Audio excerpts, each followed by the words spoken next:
Well, good morning, everybody. Great to see all these bright, shiny faces here this morning.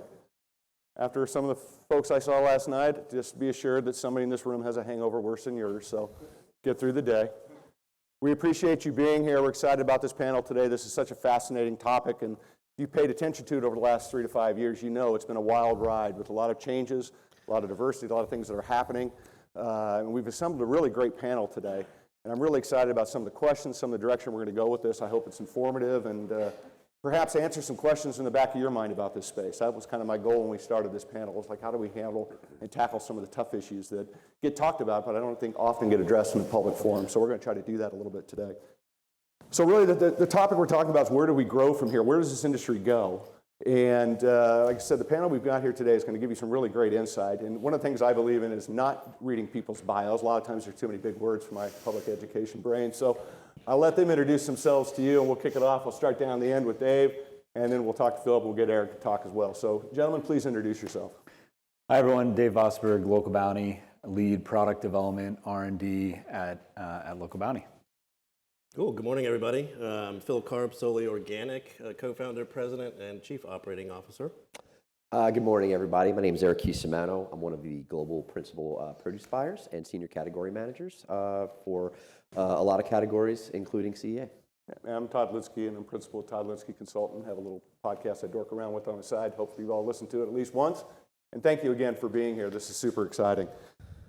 So gentlemen, I'm going to throw some hard questions at you. No layups. We're taking all 3-pointers here this morning, so let's get at it because I want to take advantage of the 50 minutes we have and cram as much in as we possibly can. So we think about this space, and we think about what's been happening over the last 3 to 5 years in ag technology. It's goofy crazy, the amount of money that's been thrown at this thing. And innovation and working to change ideas and drive the future of agriculture is certainly the backbone of a lot of what's going on. But there's a lot of factors around that as well. And one of the questions that I always think about, and one of the questions that I kind of throw out to people when I'm talking with them and this and that, and it applies to this space, it applies to others, is who's responsible for funding innovation? It's a really interesting question to think about because is it the responsibility of the consumer to fund it? Is it the responsibility of the retailer to fund it? How about the venture capitalists? Obviously, they're behind funding it as well. Or is it just kind of dumb luck in some ways? So my first question to you is let's talk about that. Whose responsibility is it to fund innovation? Please open up. You guys fired up. I'll take it. All right, man. You're all going to answer them, so just go. Yeah, it's going to be a homogeneous answer, but it's all three, and it's secular. So, the growers, the venture capitalists, the operations, they're going to use their brand platforms to provide the innovation, the R&D into the category and present that to retailers like us. As retailers, we're more or less curators of that. We're seeing what our customer wants, and we're bringing that in. And I'd say our main responsibility is to take a category and grow it from infancy to maturity, and everything that means. And then consumers obviously vote with their dollars. So we're going to track that. We're going to look at that. We're going to give the feedback to the suppliers, and then they're going to reallocate those sales dollars as needed. So everybody's got a hand in it. I love it. Yeah, I would agree. I mean, I think it's an ecosystem, obviously, that drives innovation. I think, the start is on the end of you're trying to solve a problem, you're trying to drive an efficiency, you're trying to meet an unmet need, you're trying to create value ultimately. And so when you create a value for the consumer, the shopper, you're creating a value for the retailer in different ways. But I think where does the responsibility lie? If you look at Solely Organic, we look at it as a part of our business. And so either it's kind of core to your business model and what you do. And so for us, innovation, we start ourselves by funding innovation out of our core business. And we're doing it for a reason. We're doing it to, either increase our yields or lower our costs, right? Our commitment is to provide organic at an affordable price point. And so we start with that innovation as like a true North Star. And it's been how we were in the field, we're in the greenhouses, and now we moved into full indoor vertical. And then once that innovation starts to produce benefit for yourself and meet the value proposition or the needs of the retailer or the consumer, then it becomes a self-sustaining ecosystem. And then, to your point, you got to fund it. And so then you need to make decisions on how you're going to do that. You can do that out of your cash flow, or you can do that out of financing. And so being able to construct a sustainable balance sheet to be able to continue your business operations for innovation is important. So totally agree. It's driven by the ecosystem based on value, but it's got to be core to your business. And it's got to give you a benefit to your business. And that's what we firmly believe. Okay. Yeah, I agreed with what's been said. I would add that, I think everyone's trying to innovate to the point where they're just shy of failure. But if you haven't failed in doing some innovation, you're probably not really innovating. But how do you target most of your innovations, something that's beyond what you're doing today, in that band of improving things, but not so much that you have a high failure rate? And that's where the art comes in, and a lot of science and math, frankly, about return on investment. But how do you get to that point where you're coming out with new products, you're coming out with technologies that are going to increase yield or drive down cost? How do you do that on a regular basis and create that flywheel? Because that flywheel is what's going to drive certain businesses to differentiate themselves from others over time. Yeah, I love it. One of the things I look at in your space that's been a challenge is trying to get to the right price points. When you think about innovation, like what's it take? And I think it'd be very fair to say that the CEA space would love to be a $6.99 clamshell out there in the world, right? But that's not the reality of what the world is. So when you think about innovation like that, and we come from that perspective of trying to understand, it's like, how do you advance agriculture if we're not all working to fund it forward, right? And so my next question I would throw at you guys is even this panel has gone through part of this question, because we've changed a little bit here, but why do you think we see all this turnover and failure today in the CEA space? Yeah. I mean, I'll start with that one. I think, none of us like to see any of the failure that's happened in the space, right? 100%. I mean, these are all colleagues of ours. This is all part of the industry. I think part of it is a natural evolution of just the cycle, right? So whenever you have this innovation cycle, and you could call it whatever you want, you could look at the textbooks, you get to the point right now where I think promises aren't enough. And so people will invest in promises, people will buy promises, people will be very seduced by promises, but there comes a point when proof. And so, I don't think there's any debate around, the need or the opportunity, the importance of innovating in agriculture, but you've got to have something that works.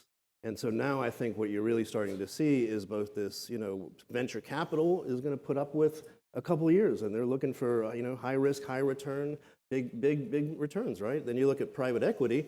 Private equity is not going to put up with burn rates for a very long time.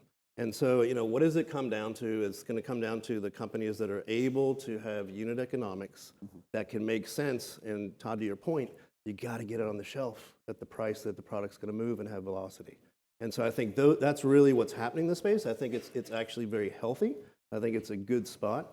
I think the other thing is, there's been a lot of investments in the space. I think it was, absolutely to your point, you want to push the boundaries on some things, but when it comes to, you got to know your true north, and you got to know what you're really, pushing for. And I think where you've seen some companies, developing phenomenal software and making their own technology, or building their own lights, and trying to be growers, and trying to be operators, and trying to work on 3 or 4 commodities, that's a tough proposition to make that work in the long term.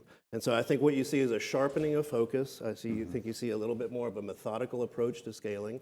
And I think you just see a lot more, rational sense coming into it. So I think it's healthy. And, I think the companies that have been at it a long time aren't going anywhere, and they're going to keep at it. And I think we're going to make this a better industry. Do you see a difference today than with what you just said? And I agree with what you're at. I'm going to get back to you guys with the same question, but I want to follow up on it. Do you see a difference today with what you just said versus 5 years ago, 3 years ago? Without a doubt. Yeah, I mean, is your position, I mean, when you think about it 3 to 5 years ago, were you thinking the exact same way you presented yourself just now? From our perspective, we've been in business 35 years, and we've had to make money, and we've had to always do something to stay. Farming's tough, right? And so, our entire goal was just, how do we do a better job at growing what we do and putting it on the shelf? And that's what led us to innovation. Yeah. But you get seduced. So, I'll give you a great example. A lot of retailers come to us, hey, can you guys grow, I don't know, purple collard or some, strange items? And you're like, oh, hell yes, of course we can. We'll set up a whole R&D facility, and, we'll put out all these crazy crops. You can grow it. Doesn't mean that you can make money at it, doesn't mean you can scale it. And so I think, that kind of excitement from all the industry, you got to really know what you can do best, and you got to focus on what you can do best. And I think that's what a big difference, at least from our business model, is you got to sharpen the lens, and you got to follow through. Jay, what do you think? Yeah, I would add and summarize there are two true norths for our industry in CEA, and that's unit economics and customer obsession. If you're producing what the customer wants at the price point of the market, then you can succeed. Otherwise, move on to something else or focus on a niche and understand that your niche is going to be very small. Because to compete in a commodity industry, largely this is, you're just not going to find success otherwise. And I think more and more people understand that as the years have gone by, but it has taken a frustratingly long amount of time. Folks have been talking about unit economics for a long time, but doing them is what's required now. And Eric, from your perspective? Well, I'm glad these guys went first. Yeah, no, that's why I did it. You're welcome.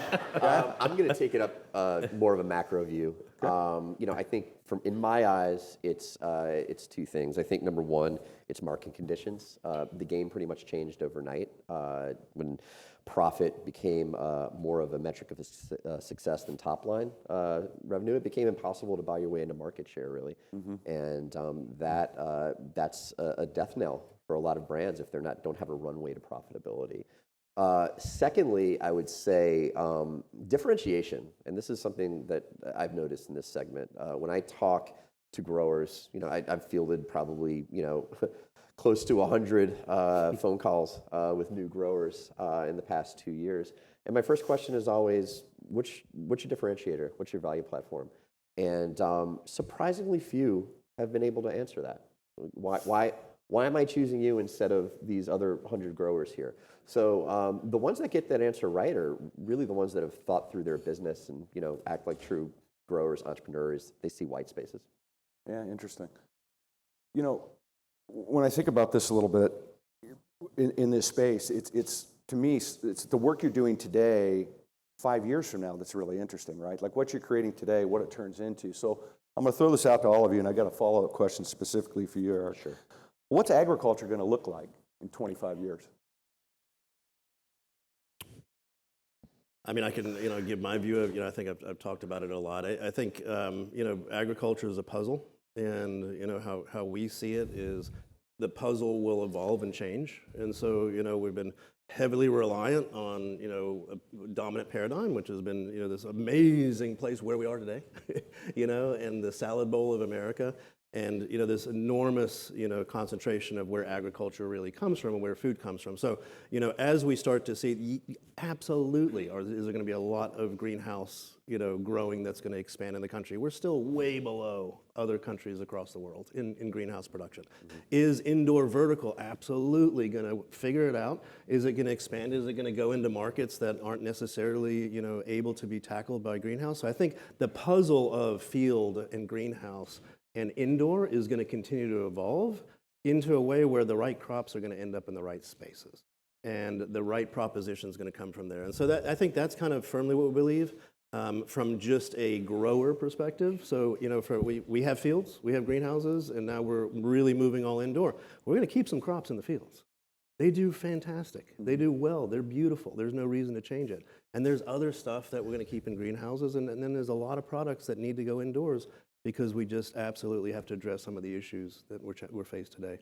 So I think that puzzle is going to evolve, and it's going to evolve, well, it is evolving exponentially today. And Dave, from your perspective too, where do you think? Because Yeah, continued push to mechanization and some robotics. Of course, I think AI is going to fuel more advanced robotics. However, for all of these technology companies in precision ag or in indoor, you have to replace what the consumer or your B2B partner has today and do it for them. You have to provide real value. And I think customers are realizing that. Vendors are realizing that, technology providers. And they're... It's your hangover. It's not Who had a lot of tequila? Yeah. And so you're going to see a lot less labor, I think, involved in production, a lot more decentralized production. And I think we're going to see, to your point, there's an acknowledgement that all of these are tools, and tools have their uses where they perform and where they don't perform. You don't use a hammer to screw in a nail. And so all these things are happening and manifesting, and we'll see, as you said, the jigsaw puzzle come together. But vertical is not meant for every application. Greenhouse is not meant. So we got to apply the right technologies to the right crop types. And I do completely agree. I think in terms of just pure tech, we're all tackling labor. And so, there's just this accelerating technology development on labor for all of the platforms and all the tools. Yeah. And I think precision in agriculture. I think the last thing is the sustainability. I think we're all working on it, whether it's in the field or in the greenhouse or in the indoor platforms. And so I think we will see continued amazing efforts across the board that are going to be very different for how we used to farm. Yeah, I would agree. I think Relative to the planet please. itself. No, I totally agree with that. I think that growing practices are going to become more responsible overall. In the midterm, in the near term, in the long term, there's going to be a high level of focus in my mind on organic, on possibly biodynamic, certainly on regen ag, and of course, mechanization. And then for the CEA space in particular, I think the Achilles heel of the business model is the energy usage from a sustainability standpoint. I think that should be the focus of the segment for the next 10 years, 15 years, how to reduce the energy inputs into those operations. Absolutely. Yep. Yeah.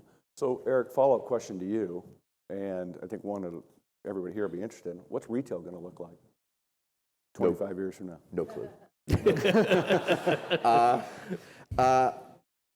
I don't know, but I will say this. I think from generation to generation, consumers are increasingly more conscious of what they want to put in their body or knowing what they want to put in their body. And then also the impact on the environment that an item that they have or they buy has. So millennials, Gen Z, their purchase power is only going to increase. Later generations, their purchase power is going to decrease. So that comes with that a different demand from the consumer. So they're going to demand transparency. They're going to demand sustainability initiatives. I think we're well poised at Whole Foods to meet that demand. So it's going to be a shifting demographic coming up soon, and I think some retailers will be left flat-footed. But this demographic, they want different things. So we need to address that. Gentlemen, I'll throw the question to you too. What do you guys think? What do you think retail is going to look like? I think we're going to see fresh continue to increase. People will be looking to eat healthier, and how does that happen? It's more fresh, it's more prepared foods, it's more customer-centric, convenience-centric products. So I know that's something that we're pursuing and the trend line where things are going. How much of that transitions to delivery and or pickup or some other format, I think is a question I don't have the answer to, but I'm curious to see how that evolves, because will the store shrink at some point? Be more decentralized? That should be interesting and fun for the consumer. As an eater, I love all of the new kind of prepared foods that are coming out in the deli section. Philip, any thoughts? Yeah, I agree. I mean, I think the two trends of convenience and wellness, I think, is there. I think in terms of produce, I think we haven't necessarily done as good a job, probably, as some other areas of the store in connecting health benefits 100% to agree with produce. that. And so I think we talk about things like down the road, do you see prescriptive produce? I think we will.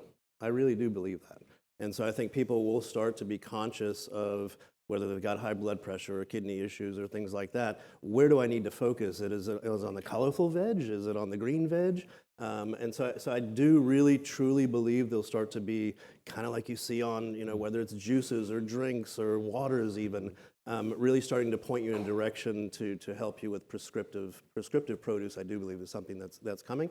I do believe the consumers are going to be much more demanding in knowing more about the food itself and the responsible growing nature of the food. Mm-hmm. I think what we have to do as an industry is figure out how to really measure that in a trustworthy way.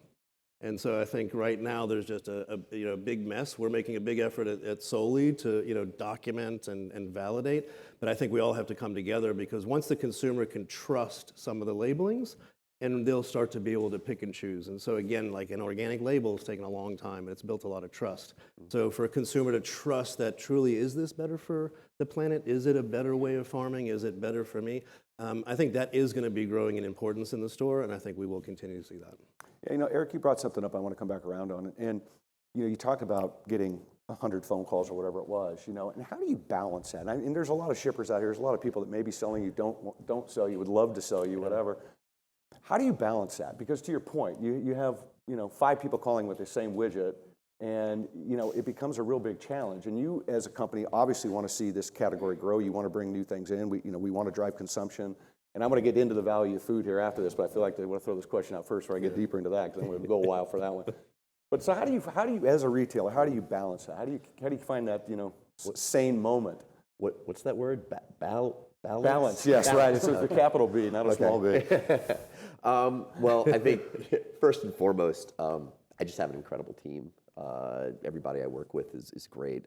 The produce team at Whole Foods is incredibly high functioning at every level. So that allows me to kind of take some thought into strategy, tactics, and I talked about maturing a category and how to take a category from infancy and bring it to maturity. So, it takes some thought, especially with innovative programs and innovative segments such as this. I'll say also, before my position right now, I was a senior category manager for frozen grocery. So I was very fortunate to work with a lot of brands, a lot of big brands, Unilever, all the rest. And they kind of taught me and gave me a template of what brands are supposed to do, which is sink a lot of money into R&D, innovate, promote, really knowing their customer, really knowing how to deliver information to their customer and the channels to use that, trade spend, et cetera. So I think that, prepared me well to navigate these waters. Cool, thank you for that. So I'm going to get into the value of food a little bit. This is a topic I talk about all the time, and I find it a fascinating question. It's like, how do we value food? That's a tough question to answer. I mean, if you really think about it, because we don't. And, you brought up Produce Prescription, which is a fabulous article came out last week talking about the benefits of doing that. And when you think about the power of food and what we do here in agriculture, I mean, you grow the economy, you change the climate. We have the ability, the people in this room have the ability to change the healthcare system of this country like nowhere else. And to your point that was brought up, do we do a really good job of that? I'm going to go with probably not, right? And I'm happy to have that challenge and talk about that offline with people if they'd like. But the value of food is something that I feel we've got to do a better job in presenting. And when I think about the CEA space and what you all are doing, you represent that, right? You're bringing it to a different level. You're putting food into a food desert. And you think about the luxury that we have in this country to have food readily available in their stores, and it's accessible, and it's a little bit different. But, you think about a country that's a food desert, right? To be able to get fresh food in the Middle East, where, you can grow a palm tree. I've been there. It's a little tough to grow. Lettuce isn't going to happen in a 130-degree day. But to be able to go there and bring food and to expand that value food proposition, I think is really important. So my question for you guys, and I like to go as deep as you all want to go on this because I love this topic, how do we do a better job of helping people understand the value of food and what it means to things like I brought up, the economy and climate, and especially when it comes to our health? Who wants to go? It's a big one. Can I go first? I got some thoughts. I'll keep you going. Don't worry. Yeah, no, I think I love this topic. I know you do. folks are continually improving, and it's marginal. It's much like the consumer understood organic, accepted it, embraced it, and now it's trending. I think consumers are continuing to better understand the nutritional value of what they're consuming, what they're feeding their children, and that's pushing, food manufacturers and suppliers to be more clean label, more simple ingredients, more relevant ingredients. And I think that education will have an interesting impact on the future. You look at innovations like the purple tomato with the anthocyanin content, and you wonder, will this be the breakthrough that allows food to really transform into something that can be created for a health purpose from ground zero? And so I think that's the big question is, how will this continual trend of education and understanding on behalf of the consumer lead to new products, new choices? And I think it's an exciting trend line because we're getting to the point where produce prescription is possible. Yeah, that's an interesting one when you think about produce prescription, where, Western medicine treats a symptom with a pill, and all of a sudden now you're changing somebody's complete trajectory through food. And it's so powerful to think about. And again, I look at the room and what we've got here and the power that wields. Yeah, I mean, I think obviously I got very passionate about this subject as well as you, Todd. Yeah, how do we elevate the discussion around food in this country? It's tough because we've come from this beautiful place of cheap accessible calories that aren't necessarily super healthful. Right, and everybody's kind of taken for granted, that you can spend a couple bucks and inhale 1,000, 1,500 calories and power yourself through the day. Right, I think there's starting to be a growing consciousness about what's going on with our bodies connected to what's happening with food and those impacts. But yeah, I think what we can do as an industry, and what we need to do as an industry, is continue to elevate the discussion around where food. People think about food. Okay, agriculture. How many of our friends and neighbors work in the fields? Not many, right? So it's kind of seen as like, it's kind of like the guy that's tarring the road or doing the roof. So it's not a very sexy, appealing industry. A lot of folks just don't even get exposed at the youngest levels, in America. I mean, I grew up in a cafeteria in Tennessee eating corn dogs and square pizza, right? There's a ton of people still eating corn dogs and square pizza. And so, so I think getting at, the younger ages and explaining to them like, hey, you can create a dish with some pasta and a side salad for the same damn price as you can go to McDonald's. But there's an enormous amount of education. But I think elevating the industry itself and getting new people into this industry. And so where you're starting to bring in CEA into areas that it didn't exist, where you're starting to see technology applications, you have opportunities to excite younger people about the industry. And those same people are excited about health. They're excited about caring for the planet. And so I think that's our opportunity, is to really engage with the future generation of ag and farmers and get people excited about this industry. And then, the importance it has to us. We're just in a spot where we've never not had food. Correct. So until you don't have food, you don't know the value of food. But I think by elevating, whether it's connectivity to your health and your body, or to the industry, or what it can be for your career and what it can mean for the world, that's where you're going to start to connect with the future people that are getting excited about really talking about this. I love it. Eric, what do you think, man? Now I want a square pizza and corn dog for lunch. Thanks, Phil. Hey, we're conditioned. They were good, right? Right. You kind of stole my answer, but I'm going to go back a little further and a little deeper with it. The 20th century industrialization of food kind of acted like Napster did with the music industry in the 90s and 2000s. It commoditized it and demonetized it. So the value of calories is now way lower than it's ever been. And because it stretches so far back, I mean, now we're fighting culture, really. Really, the silver bullet to fighting culture is education, just as you said, right? People need to know where their food comes from. They need to know how it's grown. We need to be as transparent about everything. And we do, I think, a great job at Whole Foods of educating our team members so they can tell the story on the floor. Also, I think that growers from everywhere, but especially CEA growers, have a very unique opportunity to engage in their communities, invite children over for tours. I mean, when a kid goes in and does a facility tour and sees actual things growing, knows where their food comes from, they're going to take that with them for the rest of their life. So the more outreach we can do at the micro level, it'll translate into the value at the macro level. I think the last thing I would add is, from the CEA perspective, we've been cast with this very high price point proposition, and it's in stark contrast to the mission of expanding access, right? And so I think what has to go with access is affordability. Yeah. And so if we're not able to extend access, and affordability to this amazing food and get people excited around it, they're not going to be able to afford it. Right. And they're not going to put it in their body. So I think we can't lose sight of that. And that's, for Soli, that's why we do organic, and that's why we're trying to make it affordable. Period. A lot of that is also, I think, and we have yet to see this, but the dynamic between field grown and CEA, and how everybody's working together in that segment, because field's not going anywhere. No. But the two segments do have to work together. Absolutely. And I think they can work together at the benefit of the customer. I agree. Completely agree.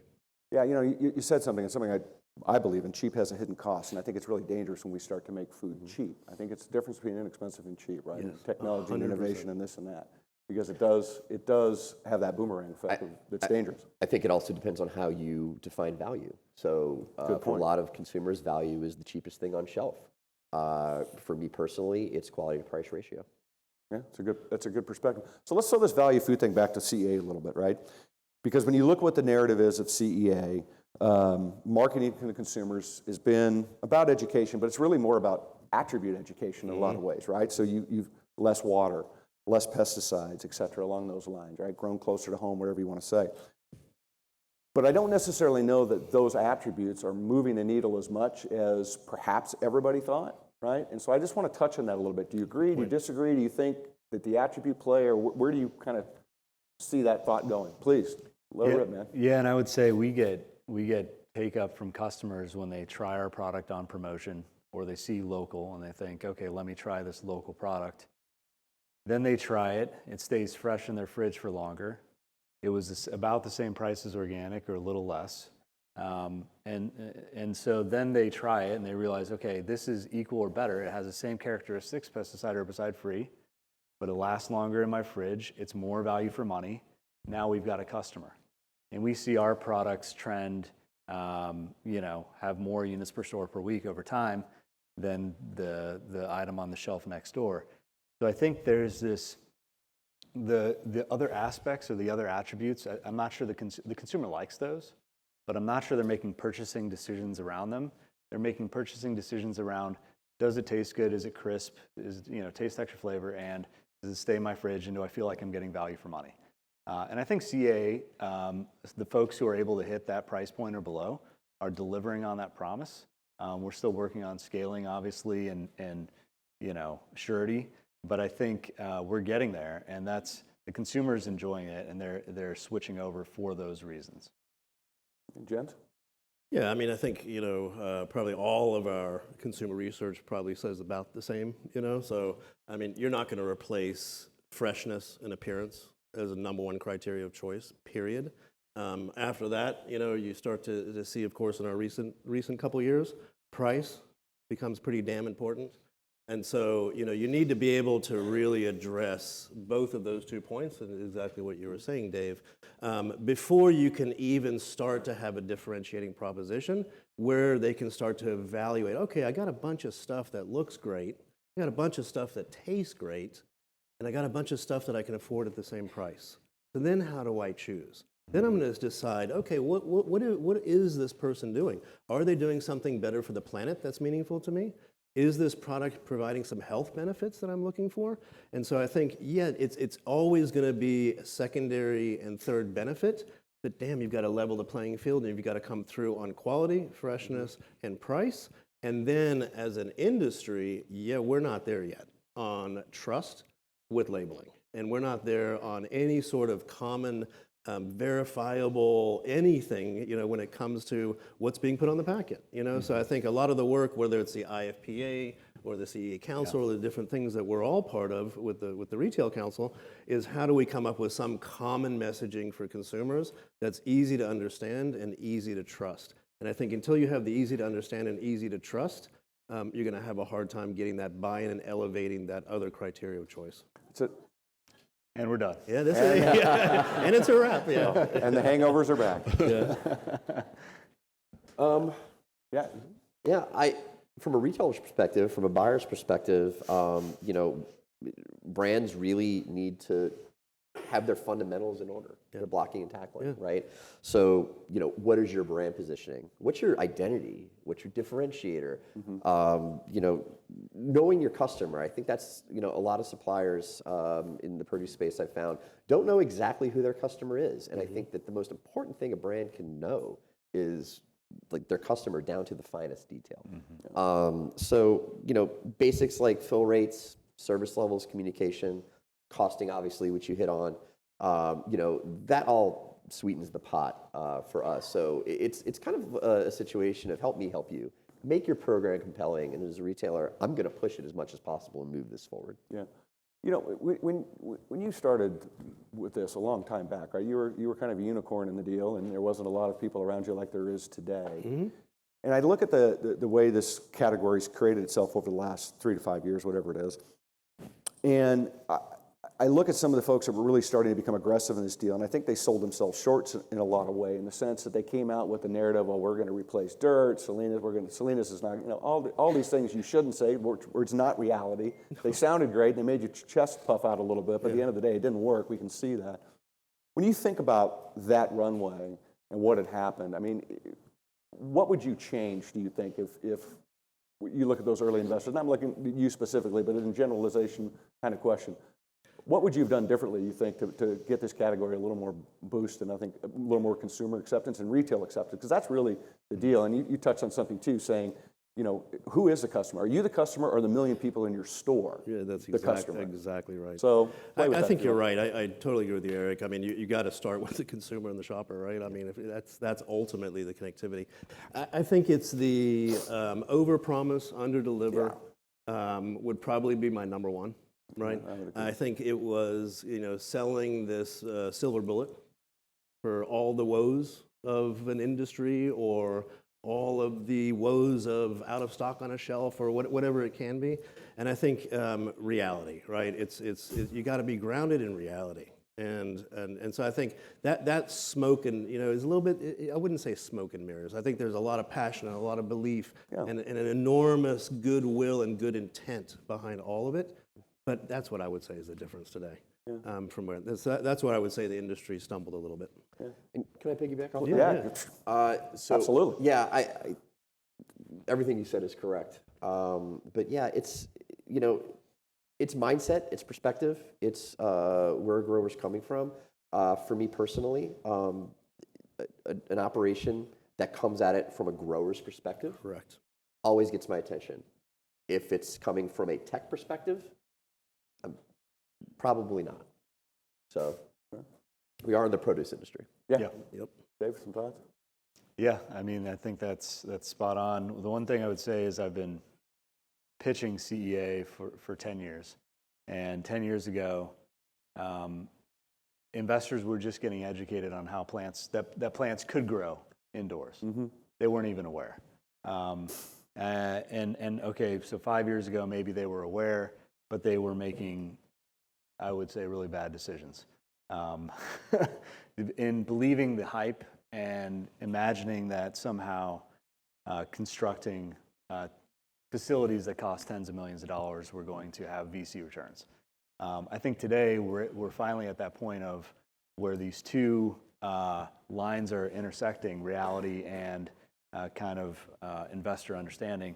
And I think we're finally getting to the point where we might be close to a common language, a common understanding. And with the retailer as well, I think the retailer expected what was promised, and now they're understanding what's doable. And so I think these things are now converging, and we can have real conversations about what's happening and make progress around the edges because we can speak the same language. So I'm optimistic about where we are today, but I realize we are, at a down part in the cycle. So to follow up on that really quick, do you see the investment community now pulling back a little bit? I mean, obviously the new shiny pennies, AI and ChatGPT, I mean, they're digging all that now, but I mean, do you see the investment community stepping back a little bit more, putting more pressure on you now and taking their money elsewhere and, taking the marbles and playing somewhere else? I think to your point, what you said earlier, now it's about profits. And so if you have the profits or if you can show the profits or the revenue, then it's, It's possible. Investors are interested, but if you don't have line of sight on that, there's not a lot of interest. Yeah, I would. I mean, obviously, we're definitely always raising money to fund infrastructure, so definitely well acquainted. I think there's a ton of money that's still out there and will still be available and wants to be committed to the future of agriculture. There's unmistakably enormous amounts of capital that still exist. I think the key point is I think there's a realization that this is not a technology play. Mm-hmm. This is farming and it's big infrastructure, right? And so those people that are going to be investing in that, they're going to be investing in cash flow generating businesses. And I think that's where the shift is, and that's where now, all you hear is unit economics and profit. Well, all of us who've been in business for a long time, I mean, you got to make profit and you got to have margin. Retailer's got to get his margin, right? Otherwise, we're not in business. So I think the days of that being seduced by technology, the reality is this is high dollar investment in big infrastructure. To fund big infrastructure, it's not necessarily VC, it might not be PE, it's probably going to have to come from other sources that are going to hit your balance sheet differently. And so I think, no, there's a lot of money out there, but it's the right money going to fund the right stuff versus this bubble, which was a technology bubble. Correct. Mm-hmm. Yeah, for sure it was. And that's really what it is. That's Very the way we dot-com-y see it. for a while. Absolutely right. Any thoughts, Eric, on that? Or? I just agree with everything you said, right on. and thank you for coming from a grower's perspective. Yeah. So to kind of wrap up our time a little bit, my final question to the three of you, and I think I'll start with you on this one, Eric, and let the boys answer on the other side there at the end. How do we help drive consumer awareness to this category to make it self-sustaining? It all starts with quality, everything. It's our number one driver of what we do at Whole Foods. Mm-hmm. Quality is everything. It also drives trial. And then we have flavor. Items have to be flavorful. We need to get more customers trying fruits and vegetables and then returning. So, the flavor actually creates the repeat purchase. I think that once you eat a really good a crispy salad, lightly dressed, or you find some sorrel indoor grown that you put in a butter sauce, like you taste that and you're like, man, I'm not going back. Like it's just an incredible eating experience. So it's just all about quality. Also, food is both nourishment and comfort, and we need to address both of those things. I'll say this: I think produce is having a moment. I think you guys alluded to more demand in fresh, and I'm not going to get into the health as medicine movement. I do support it. I'm just not a doctor. We can provide solutions for both of those topics. So the time is now. Jens? Yeah, I think access, right? So I think the fact that the industry is scaling and that there's a lot more product and the retailers are making space and adopting it on the shelf, you've got to give access and you've got the ability for people to see it and taste it and use it to believe it. And I think you're 100% right on that. I think, two, it is, got to be at a price point that's affordable. I mean, I think if you want to really expand the appeal of CEA, it cannot be a niche product. It cannot only be for the ultra best customer, who's shopping in mainline grocery. I think you've got to be able to have a lot more folks, put it in the baskets. So I think those are, the two core tenets for CEA to be more successful. And then I think, how do we communicate it and how do we communicate the benefits? You're starting to see it happen. Each retailer is, got the power and has the ability and will have their own strategy of how they want to talk about it.